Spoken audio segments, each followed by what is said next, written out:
Isang araw, aksidente kong nabuksan ang account ng asawa ko. Ayun, may kachat siyang babae.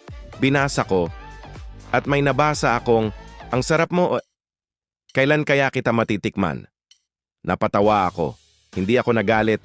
Hindi ako umiyak. Natawa lang ako. Kinabukasan, inaya ko siya mag-dinner sa bahay. Ako pa nagluto.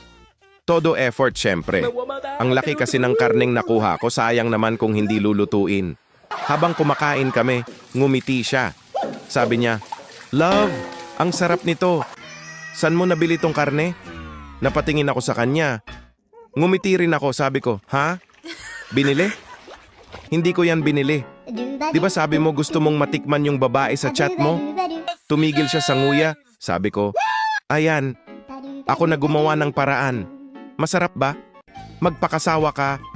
Marami pa riyan. Nasa kaserola pa yung ulo, pinapalambot ko pa." Tapos ako, ngumiti lang habang pinupunasan ng kutsilyo.